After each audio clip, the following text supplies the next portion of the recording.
Hey, ẹ̀yin olólùfẹ́ mi, wàhálà ti ṣẹlẹ̀ o.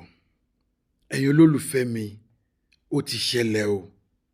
Ẹ̀yin olólùfẹ́ mi, ẹ̀yin Justice for Mohbad, gbogbo ẹ̀yin ẹlẹgbẹ́ Justice for Mohbad.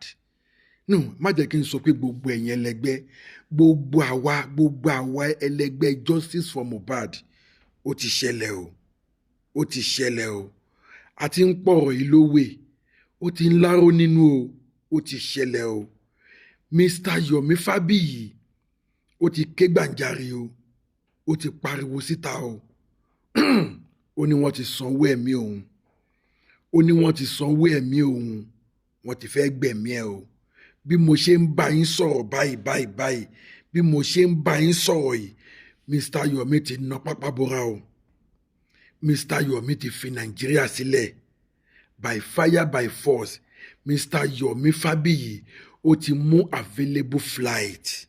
Kódà níbi tó gbé worst day according to the statement, according to the voice note tí mò ń gbọ́, Mr. Yomi kàn mú available flight ni. Wọn ò tí ì mọ ibi tí wọ́n ń lọ. Wọn ò mọ pàtó ibi tí wọ́n ń lọ. Wọ́n ló yẹ kí àwọn bá wọn wà ní House of Assembly lénìí níbi tí wọ́n ti ń ṣe ìpàdé lórí Justice for Mohbad. Ó dárúkọ àwọn tí wọ́n jọ fẹ́ wà ń bẹ̀. Arifa ó wà nínú àwọn tí ó yẹ kán jọ wà ń bẹ̀. Madam Grace ó yẹ kán jọ wà ń bẹ̀.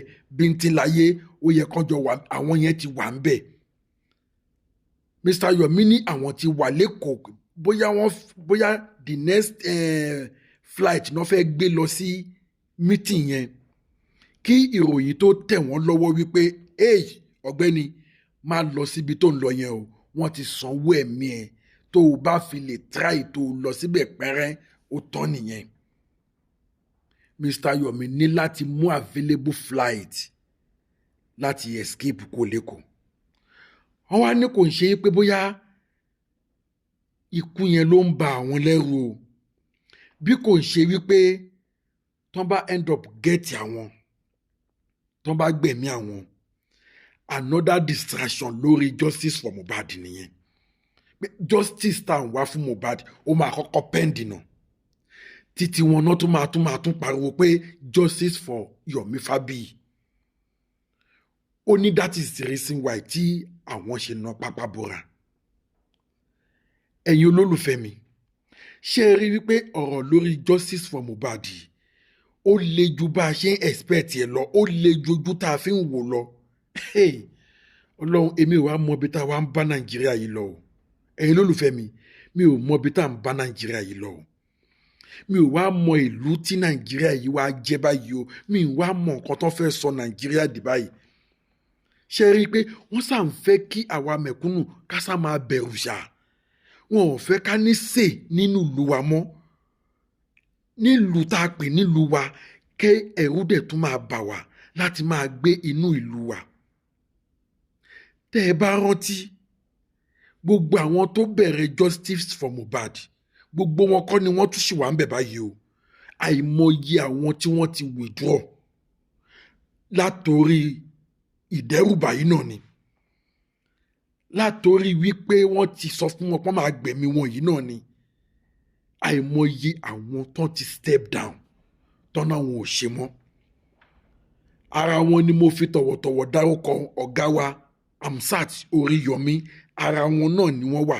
Ṣé bọ́n náà wà nínú Justice for Mohbad yìí?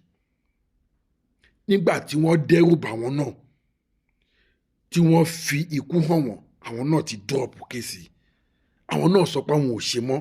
Ìgbà táwọn máa sọ di tiwọn, wọ́n kàn fi excuse kan báàkẹ́ lẹ́gbẹ̀ẹ́ pé torí pé ẹnu òkò, ẹnu ìyá òkò, ẹnu bàbá òkò, ẹnu àbúrò òkò, ẹnu ẹ̀gbọ́n òkò, ẹnu family òkò together pé a lè rí justice. Excuse táwọn give nìyẹn. But ẹ má gbàgbé wípé àwọn tẹ́ ń bá sọ̀rọ̀ yìí, àwa tẹ́ ń bá sọ̀rọ̀ yìí, a ò ponú débẹ̀ náà, a ti mọ nǹkan tó ṣẹlẹ̀, but a ní láti drag yín. A ti mọ nǹkan tó ṣẹlẹ̀, a ti mọ̀ pé wọ́n ti dẹ́rù bà yín ni.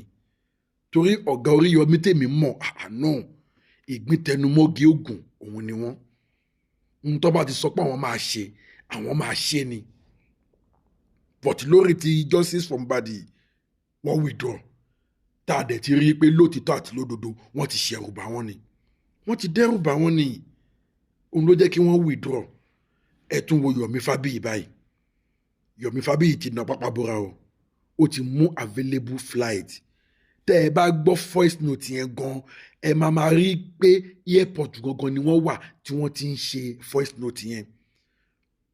This voice note was dropped around past 1 p.m. this afternoon.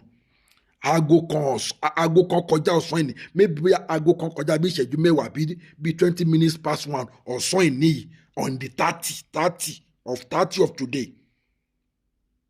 Tẹ́ ẹ bá ń gbọ́ voice note yẹn ẹ̀yin tẹ́ ẹ bá ti dé airport rí tẹ́ ẹ ti dé airport rí ẹ máa mọ̀ pé sound the airport lélẹ́yìí bọ́n ṣe máa announce tí plane bá fẹ́ fò yẹn ẹ̀yin tẹ́ ẹ ti dé airport rí ẹ máa ti mọ nǹkan tí mò ń sọ yìí bọ́n ṣe máa announce tí plane bá fẹ́ fò or tí plane bá fẹ́ land bọ́n yẹn máa announce yẹn gangan exactly bẹ́ẹ̀ ni voice tí mò ń gbọ́ underground the voice wọn yẹn ní airport ó ṣò pé airport ni wọ́n wà tí wọ́n ti fẹ́ mú available flight wọ́n tún sọ nínú voice wọn yẹn pé àwọn ò tiẹ̀ tí ì mọ ibi táwọn tiẹ̀ ń lọ àwọn kan mú available flight ni bóyá flight tó ń lọ sí Katangura òun ni wọ́n kàn wọ̀ bóyá èyí tó ń lọ sí Ghana bóyá èyí tó ń lọ sí Cameroon bóyá èyí tó ń lọ sí India wọ́n sákàn tiẹ̀ wọ̀ pé any flight tó fẹ́ fò immediately yẹn òun ni wọ́n kàn tiẹ̀ ra tíkẹ́ẹ̀tì ẹ̀ tọkàn tiẹ̀ mú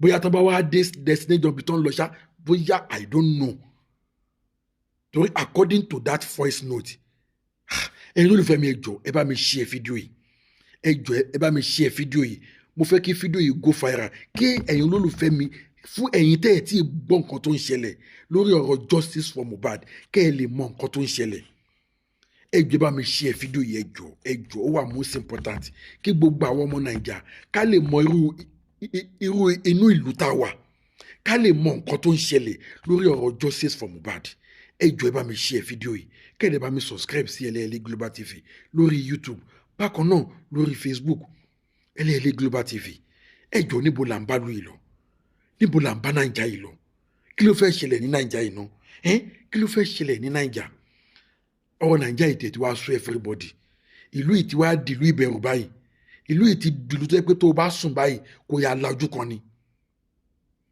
lajú kan ni Yomi Fabiyi ti pariwo síta o ó ní wọ́n ti sanwó ẹ̀mí òun ẹni yẹn confirm ẹ̀ fún ni pé bó o ṣe wà yìí kọ́kọ́ kúrò ní Naija náà tó wọ́n ti sanwó ẹ̀mí ẹ̀ wọ́n ti endorse ẹ̀ wọ́n ti sign ẹ̀ kò sí no going come tó o bá ṣì wà ní Nàìjíríà títí di aago in fact mi ò mọ mi mọ yago bóyá àwọn ẹni yẹn gan ti wà lọ́nà tó fẹ́ lọ carry on operation yẹn I don't know lórí ọ̀rọ̀ justice for Mohbad náà dẹ̀ ni ṣé ti rí pé àwọn tó wà behind ọ̀rọ̀ yìí wọ́n le ju àwọn tá a expect lọ wọ́n le ju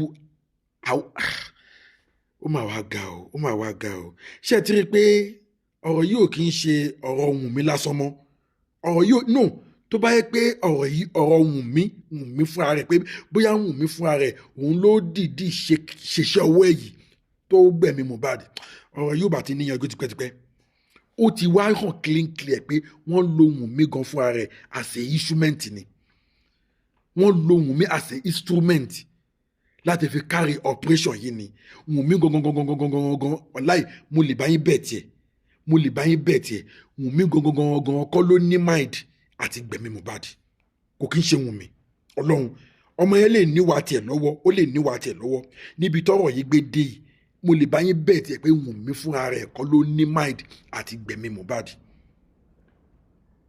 àwọn tó wà ní ọ̀rọ̀ Mohbad àwọn ló lo Wùnmí wọ́n lo Wùnmí as a instrument ni ẹ̀yin olùfẹ́ mi ẹ jọ̀ọ́ ẹ bá mi share fídíò yìí ẹ bá mi share kó go viral kẹ́ẹ̀dẹ̀ bá mi subscribe sí Ẹlẹ́ẹ̀lẹ́ Global TV lórí YouTube bákan náà lórí Facebook Ẹlẹ́ẹ̀lẹ́ Global TV ọ̀rọ̀ Mr. Yomi Fabiyi nìyẹn o ó ti na pápá bora o ó ti kú ní Naija o lórí pé wọ́n fẹ́ gbẹ̀mí ẹ̀yìn náà ni o ọ̀rọ̀ ìní yìí là ń sọ o ọ̀rọ̀ aago kan ọ̀sán ìní yìí on the 30 òun là ń sọ o ẹ̀yin ọmọ Naija ẹ fura o justice.